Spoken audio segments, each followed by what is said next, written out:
Another of the bodies on which I serve as a member is the San Onofre Nuclear Generating Stations Community Engagement Panel, or CEP.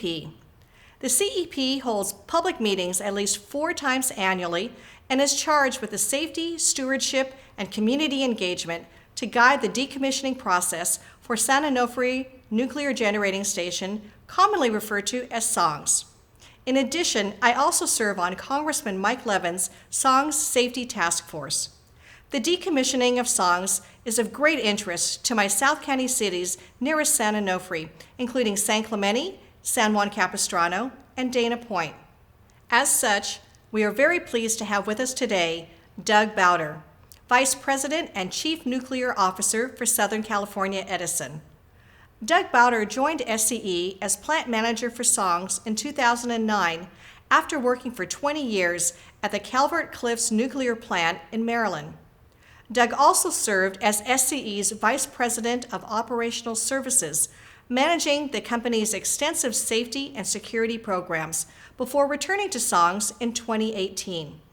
Doug Bauder will now provide his presentation on SONGS emergency preparedness. Hello, my name is Doug Bauder, Vice President for Decommissioning and Chief Nuclear Officer at San Onofre Nuclear Generating Station. Thank you for the opportunity to talk with you about emergency planning here today. How we address emergency planning has changed a lot since the plant was shut down and permanently retired in 2013, and I'll talk a little bit more about that in a moment. What hasn't changed is our commitment to support and partner with local first responders. In doing so, we ensure the highest level of safety for the community and for our employees at San Onofre.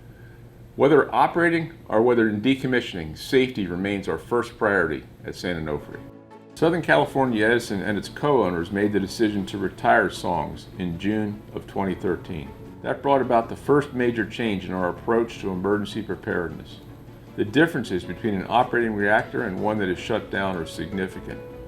Reactors operate with tremendous heat, water, and they produce steam. Though rare, the potential for events requiring an emergency response is greater. Once we retired SONGS and removed the nuclear fuel from the reactor, that potential dropped drastically. By 2015, the Nuclear Regulatory Commission and Federal Emergency Management Agency both found that there was no longer a need for a 10-mile emergency planning zone around the plant, alert sirens, or potassium iodide pills. We then began moving all nuclear fuel from spent fuel pools to dry storage. In August, we safely completed fuel transfer operations, and now all spent nuclear fuel at SONGS is in dry storage. That further reduced the risks at the site. To give you some perspective, when SONGS was operating, we had 82 emergency action levels, which are potential scenarios that could occur at the plant. When the plant was retired and the fuel removed from the reactor, we were left with 18. Now with all the fuel in dry storage, we have a total of 3. None of these involve an off-site release of radioactive materials.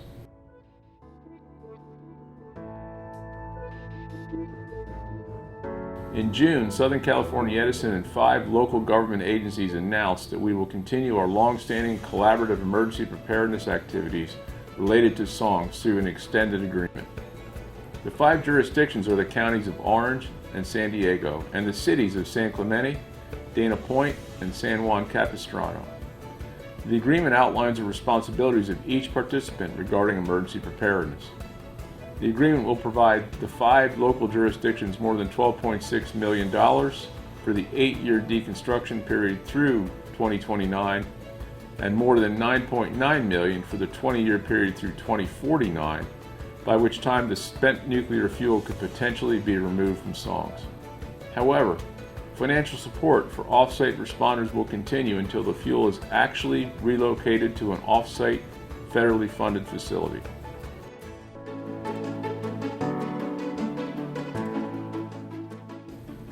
SONGS maintains an emergency plan. That includes having trained and qualified emergency responders on site 24/7. We maintain their proficiency through emergency response drills and training, which includes coordinating with off-site partners. SONGS is a member of an emergency planning committee of local, state, and federal agencies. The committee meets regularly to continuously improve plans to protect the public's health and safety. Safety is our top priority at SONGS. It will remain so as we continue to work through the decommissioning and dismantlement of the nuclear generating station. Safety is also one of our core decommissioning principles, along with stewardship and community engagement. We invite you to visit our website or one of our social media sites to learn more about the work taking place at SONGS. In the spirit of openness, we use our website in order to make our most important plans available to the public. You can also attend a quarterly community engagement panel meeting where we provide timely updates on our progress as well as address questions from the community.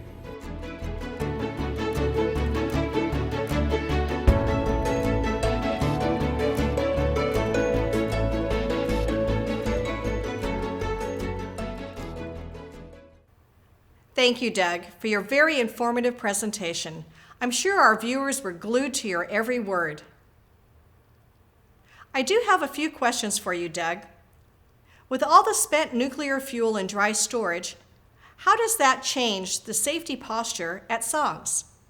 With the spent nuclear fuel in dry storage, the safety posture at the site is greatly improved, as it is with any decommissioning nuclear station where the fuel is safely stored in dry storage. Dry storage is passively cooled and operated. There are no active systems required to make it work, and it's just a very stable environment for the fuel.